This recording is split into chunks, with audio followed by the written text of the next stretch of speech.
Hello, my name is Nick Giles. I'm with the Patriot Information Network. Um, the video I'm about to go through today with you on is the LaVoy Finicum death, as it was assassination by the FBI. There's no doubt about that. Um, and this is going to be a little different from what you've seen circulating the internet. This is about twice the pixel size of video as the their supposed full version of the situation. And there's also some controversy about the timestamp. That time is Zulu time, so there's no conspiracy theory in that. It was correct time according to Zulu time when this occurred.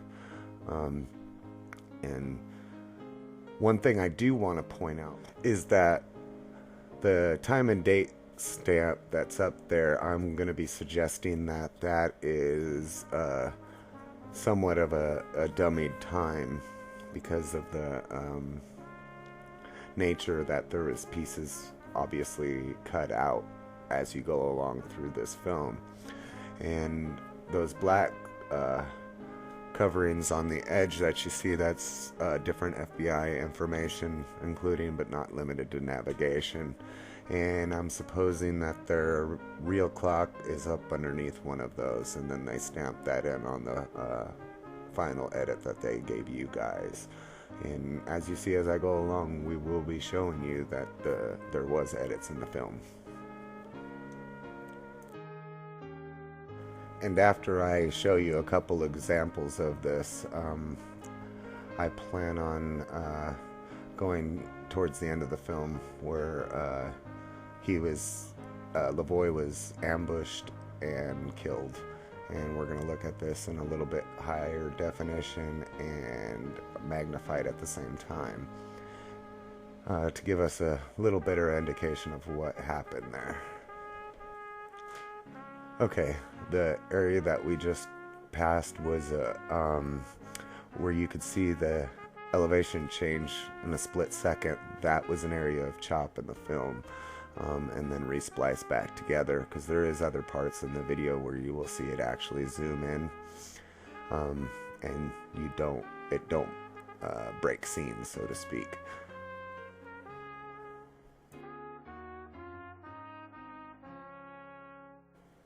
And as you saw just seconds later, there was another chop in the film.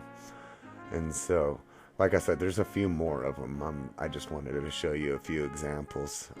You can watch the whole supposed uncut video, and you'll find different spots where they actually zoom to different heights, and there's no jump in the film at all. Okay, we're about to go very close to when LaVoy was ambushed. Around this corner that you're seeing here is a blind corner, number one, and then when they come out of the corner, you'll see that they had their ambush set up, ambush style. And I'm going to show you something to clear something up ahead of time. Okay, another thing that I'm going to point out before we actually get into the ambush itself and his shooting, after we come around this blind corner, people have suggested that he tried to run down a federal agent, and the reality of that is the federal agent, because LaVoy appeared like he was going to try to go between the trucks and part of the snow berm, to get past that roadblock, and then dude comes running out onto the snowbank in the path of the truck. So if he would have hit that federal agent, it would have been that federal agent's fucking stupidity. He's fucking retarded for even doing that. On top of what it did is it accomplished him to turn left some more and be stuck further in the snow so they could continue their ambush. It about botched. And so we'll go into that.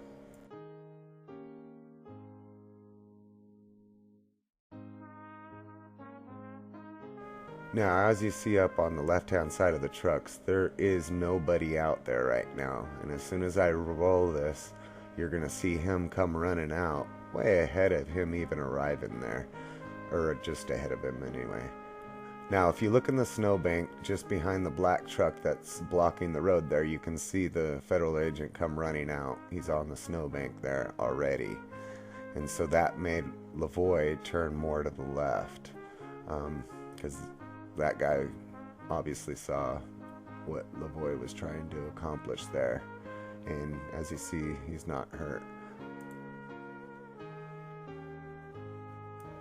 Now we're going to look at the assassination by the FBI of LaVoy Finicum. As you see, he exited his truck immediately after the truck came to a stop.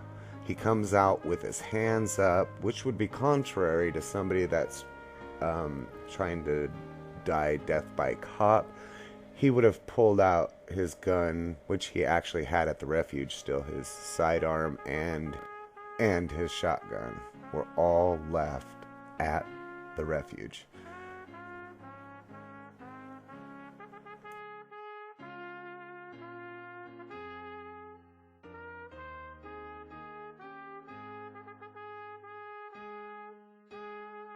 The first shot's gonna come right after this. And then just directly after the shot, he reaches for his midline. And there's the first shot, reach, gets shot again. Then he points to the second officer that shot him.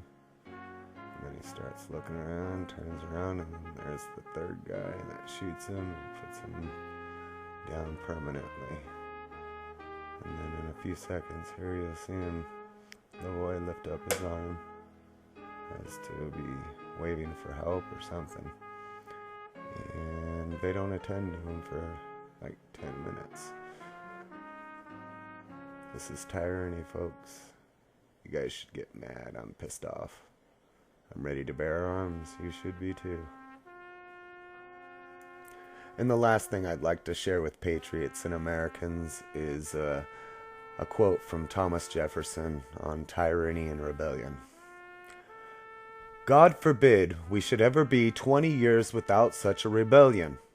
The people cannot be all and always well informed. The part which is wrong will be disconnected in proportion to the importance of the facts they misconceive. If they remain quiet under such misconceptions, it is a lethargy, the forerunner of death to public liberty.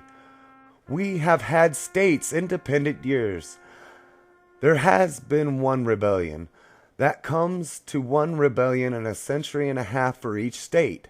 What country ever existed a century and a half without such a rebellion?